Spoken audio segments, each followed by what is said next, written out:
Hi friends, किताबें में आपका स्वागत है।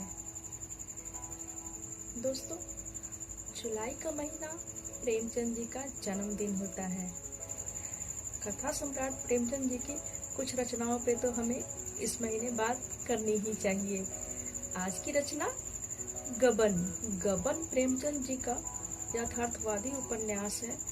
सभी दंपतियों को यानी कि मैरिड लाइफ में आने वाले कपल्स को इस स्टोरी को एक बार जरूर पढ़ना चाहिए। यह हमें जो वैवाहिक जीवन होता है उसके संदर्भ में बहुत सारी सीख देती है। तो चलिए इसकी कहानी जानते हैं। गबन में जो मध्यवर्गीय परिवार है उनकी बातें की गई है और स्टोरी की शुरुआत जो होती है स्त्रियों के गहने के प्रेम से। हाँ, भारतीय स्त्रियों को जेवर से बहुत लगाव होता है। हमारे यहाँ बचपन से ही महिलाओं को, बालिकाओं को जेवर पहनाए जाते हैं। उनमें धीरे धीरे जेवर को लेकर एक गहरा अनुराग हो जाता है। तो कहानी शुरुआत होती है इसकी नायिका जालपा के बचपन से। उसके माता पिता उसके लिए कहीं भी जाने पे गहने ही दिलवाते थे। जालपा गहने को खेल खेल कर ही बड़ी हुई थी। एक दिन उसे एक चंद्रहार मिल गया। चंद्रहार तो आप सब समझते ही होंगे, एक खास तरीके का हार है जो सभी महिलाओं को बहुत पसंद होता है। यह सभी के ऊपर बहुत फबता भी है। तो चंद्रहार होता ही सुंदर सा है। वह आर्टिफिशियल कांच का चंद्रहार जालपा को बहुत पसंद आया। अब वह कोई और हार पहनती ही नहीं थी। कोई भी मोती की माला हो, कुछ भी हो, कुंदन का हार हो, बस उसे वो नकली सा चंद्रहार बहुत पसंद आता है। और एक दिन ऐसा भी होता है कि उसके पिता उसकी माँ मानकी के लिए एक असली वाला सोने का चंद्रहार लेकर आते हैं, जिसे देखकर जालपा की आंखें चौंधिया जाती है। उसे अपना हार अब पसंद नहीं आता। वो चाहती है कि माँ को जैसा हार पिताजी ने दिया वैसा ही मुझे भी दे। चंद्रहार खरीदना इतना आसान नहीं होता है, काफी महंगा है वो। तो उसके माता पिता उसे समझाते हैं कि बेटी, ये तो मम्मी का है। जब तुम्हारी शादी होगी तो तुम्हारे ससुराल से भी तुम्हारे लिए ही ऐसा ही या इससे भी सुंदर चंद्रहार आएगा।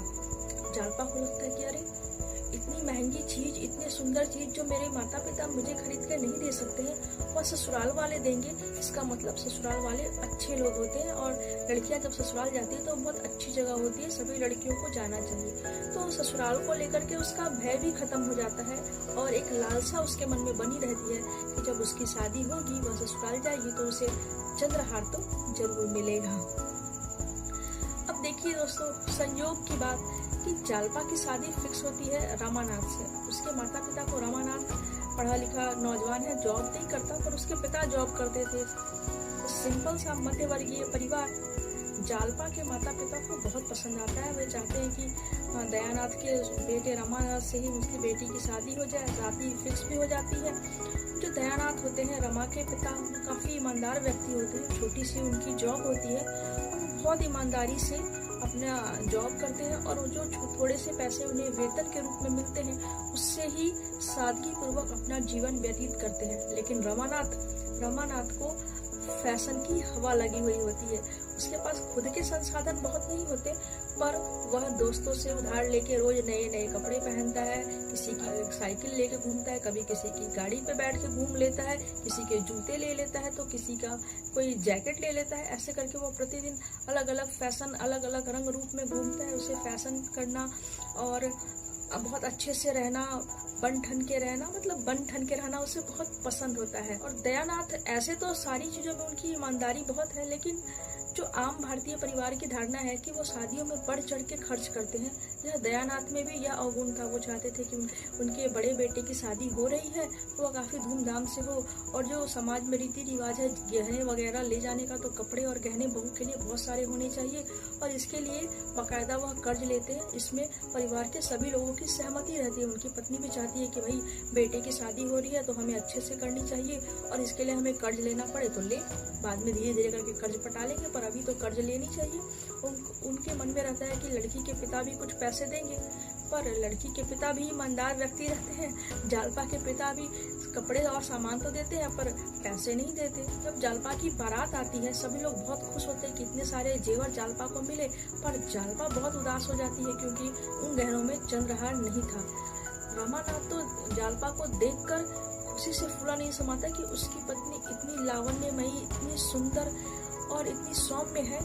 खुशी के मारे वह उसके सामने अपने डींगे हाँकना शुरू कर देता है और अपनी घर की स्थिति को, अपनी पारिवारिक स्थिति को बहुत बढ़ चढ़ के बता देता है। जालपा दुखी रहती है। 1-2 दिन के बाद वह अपने पति को बताती है कि मुझे चंद्रहार चाहिए था, आप लोगों ने नहीं दिया।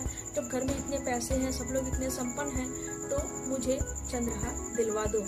तो रमानाथ कहता है यार पैसे मेरे पास तो है नहीं, पैसे मेरे माता पिता बस पैसे बहुत है, लेकिन वो बहुत कंजूस हैं, बहुत कंजूसी से रहते हैं, खाने पीने में भी बहुत ज़्यादा खर्च नहीं करते हैं और सारे पैसे बचा के रखते हैं। तो अब मेरे हाथ में तो है नहीं, इसलिए मैं नहीं दे सकता हूँ, लेकिन मैं उनसे बात करूंगा। जालपा बोलती है नहीं, उनसे बात करो और बोलो कि बहू को वो चंद्रहार तो दिला दे, और अगर जब तक चंद्रहार नहीं मिलेगा तब तक मैं कोई भी और जेवर नहीं पहनूंगी।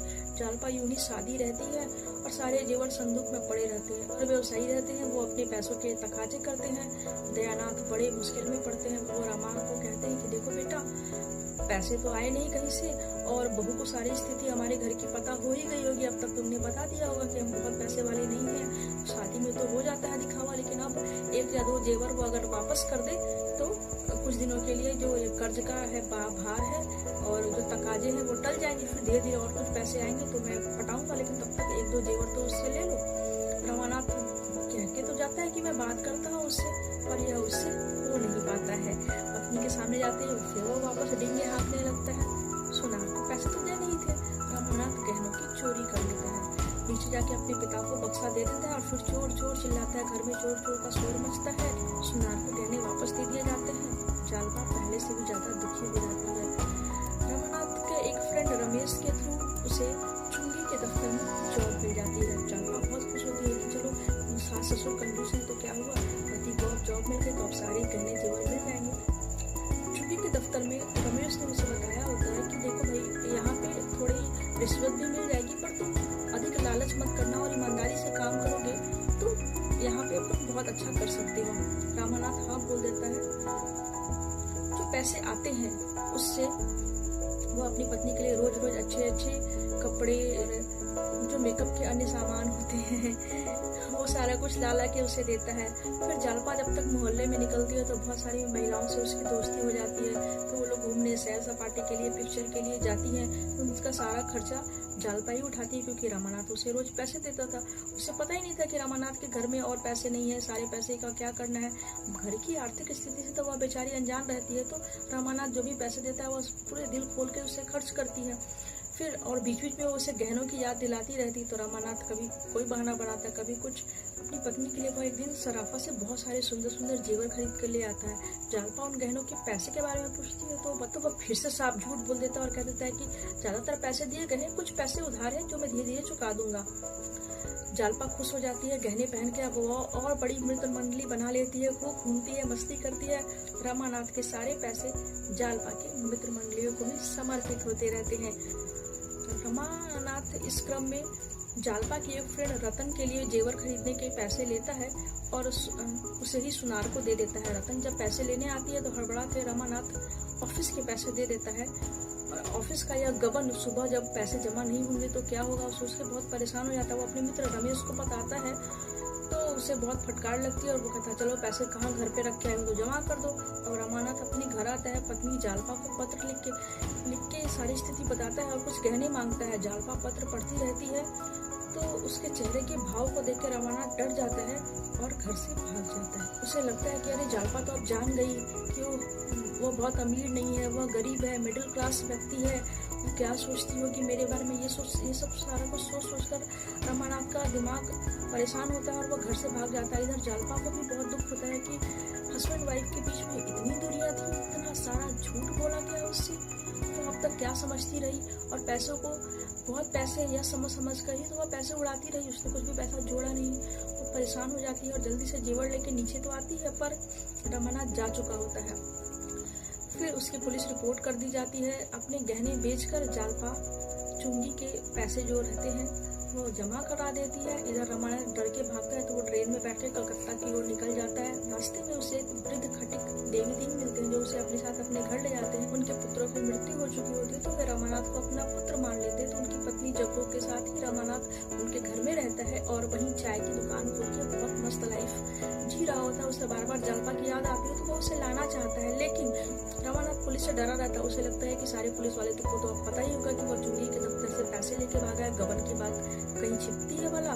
और एक पुलिस वाले को देख के वो डरता है। उसके डर को भागकर वो पुलिस के जाल में फंस जाता है। कुछ पुलिस पूछे इससे पहले ही वो अपने गबन की स्टोरी बता देता है, लेकिन पुलिस जब तहकीकात करती है तो उसे पता चल जाता है कि रमानाथ घर से भागा है, पैसे तो उसने चुराए नहीं है। और पुलिस को एक ऐसे युवक की तलाश रहती है उस समय जो एक डकैती के केस में मुखबिरी कर सके, यानी कि सरकारी गवाह बन सके। रमानाथ में उन्हें वह युवक दिख जाता है और पुलिस उसे समझा बुझाकर उल्टी सीधी पट्टी बनाकर फंसा लेती है। रमानाथ वहीं रहने लगता है।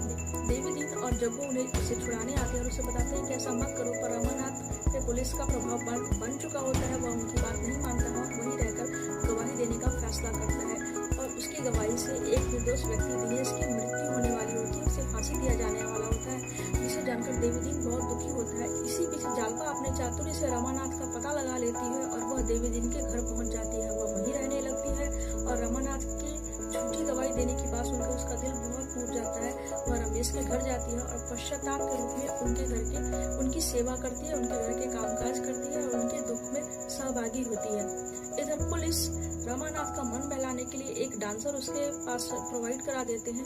डांसर जोहरा उसका मन बहलाती रहती है ताकि रमानाथ का मन कहीं बहल न जाए और वो वापस अपनी गवाही से मुकरकर अपनी जिंदगी में वापस न लौट जाए। जालपा, देवी दीन और जोहरा की मदद से रमानाथ उस चंगुल से निकल पाता है और सभी लोग गांव में आके खेती बाड़ी करके एक हैप्पी लाइफ व्यतीत करते हैं। दोस्तों, यह कहानी गहनों और गहनों के प्रेम से शुरू जरूर होती है। इसमें गहनों की बातें बहुत बार आती है, लेकिन असल में यह कहानी दाम्पत्य जीवन की है कि आप अपने जीवन में अपने जीवन साथी के साथ कैसे रहें, आप उनके साथ कैसे तालमेल बिठाएं और झूठ का सहारा अपने जीवन साथी के साथ बिल्कुल न लें। जो है जैसी परिस्थिति है साथ मिलके निभाना है, तो सभी चीजें सही एक दूसरे के बारे में पता होनी चाहिए और एक दूसरे पे भरोसा होनी चाहिए। यह इस उपन्यास का संदेश है पूरी सोसाइटी के लिए और एक अच्छा संदेश परक उपन्यास है, इसलिए मैंने आज इसे चुना था। उम्मीद है आप लोगों को इसकी कहानी पसंद आई होगी। Bye bye.